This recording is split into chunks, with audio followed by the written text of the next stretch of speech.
अस्सलाम वालेकुम वरहमतुल्लाहि वबरकातुहू। हम सब सुनते रहते हैं कि ये दुनिया एक मुसाफिर खाना है। हम बुनियादी तौर पर मुसाफिरों की तरह हैं और हमारी डेस्टिनेशन उस फ़्लाइट पर मबनी है जो हम इस दुनिया के ट्रांजिट लाउंज से पकड़ते हैं। कुछ दिन पहले मैं कहीं ट्रैवल कर रही थी और किसी गफलत की वजह से एक शख्स गलत डिपार्चर गेट से जाने लगा। उसने अपना टिकट चेक किया और महसूस किया कि फ़्लाइट स्टाफ की तरफ से कोई मिस्टेक हो गई है। मैं सोच रही थी कि हमें हर वक्त कितना विजिलेंट रहने की ज़रूरत है। A little negligence and you might end up at wrong destination। हम अपनी ज़िंदगी के सफ़र की तैयारी के बारे में भी बहुत बात करते हैं और किसी भी सफ़र की तैयारी का आगाज़ अपने बैग में सही चीज़ें रखने से शुरू होता है। किसी ठंडे मुल्क की तरफ जाने वाले शख्स की तैयारी मौसम के मुताबिक होती है। It's unwise to keep warm hoodies if traveling to the Middle East in summers, right? Likewise, the way you lead your lives today, it says a lot about how you are preparing for आखिरah। आप किस तरह के आमाल इकट्ठा कर रहे हैं। But another important aspect of traveler is the things he leaves behind, the arrangements he makes for his loved ones to be comfortable after they are gone। अगर हमें अपने बच्चों के बगैर सफ़र करना पड़ जाए तो हम माएँ कितनी परेशान होती हैं। हम उनके लिए पहले से खाने पका कर रखते हैं, कम से कम दर्जनों लोगों से उनका ख्याल रखने को कहते हैं, उनके स्कूल से पिक एंड ड्रॉप कौन करेगा वगैरह। Even then we are so worried about them that the first thing we do after reaching our destination is check on them। हर बार अच्छा खाना खाते हुए वो बहुत याद आते हैं और मैं यकीन के साथ कह सकती हूँ कि हर माँ इस बात की ज़रूर फ़िक्र करती है कि अगर वो अचानक मर गई तो उसके बच्चों का कौन ख्याल रखेगा। But how many of us are seriously working towards making arrangements for meeting them again in the next world? हम में से कितनों को ये वाकई फ़िक्र होती है कि क्या वो सही फ़्लाइट पकड़ने के काबिल हैं भी कि नहीं।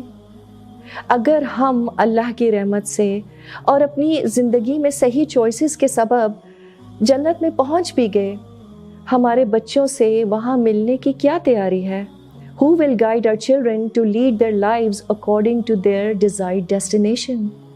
और ना सिर्फ हमारे बच्चे बल्कि हम अपने प्यारों से वहाँ मिलने के लिए क्या इंतज़ामात छोड़कर जा रहे हैं। मैं अपने साथी मुसलमानों की आखिरत के लिए क्या कर रही हूँ। एक हदीस में आता है कि नबी करीम सल्लल्लाहु अलैहि वसल्लम ने फरमाया, उस ज़ात की कसम जिसके हाथ में मेरी जान है, कोई बंदा मोमिन नहीं होता यहाँ तक कि वो अपने मुस्लिम भाई के लिए वो खैर पसंद करे जो वो अपने लिए पसंद करता है। Yes, we can't force religion down people's throat, but I can surely help my loved ones to feel confident in practicing Islam। लेकिन इसके लिए बहुत अहम है कि हम लोगों को अल्लाह के कलाम से जोड़ें। We must connect our children to the Quran। आज हमारे माशरे में जितनी भी प्रॉब्लम्स हैं, इसकी एक बड़ी वजह दीन से दूरी है, अल्लाह से दूरी है और इस दूरी को ख़त्म करने के लिए बहुत ज़रूरी है कि हम अल्लाह को जानें, अल्लाह के कलाम को पढ़ें और उसके मुताबिक अपनी ज़िंदगी गुजारें। और क्यों ना हम इस काम का आगाज़ रमज़ान के महीने से करें, क्योंकि इस महीने में दिल बहुत नरम होते हैं। तो इस काम में हमने अपना अपना हिस्सा डालना है, लोगों को दीन से जोड़कर और ख़ुद भी अल्लाह के कलाम को समझने में वक्त लगाना है और अमल में आगे बढ़ना है। हम सबको अपनी मंजिल के बारे में फ़िक्र करनी है।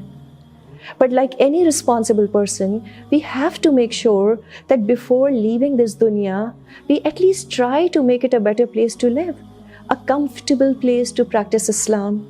And this is only possible with people entering into Deen completely. And for this, I have to do certain things in my life starting from today. Your contribution towards Deen will inshallah weigh very heavy in your scales. हम माएँ अक्सर अपने बच्चों को अजीम doctor, ज़बरदस्त बीवियाँ या शौहर बनना invasion करते हैं। बहुत अच्छी बात है। But along with that, there's another very powerful envisioning required, and that is to be happily together in the hereafter.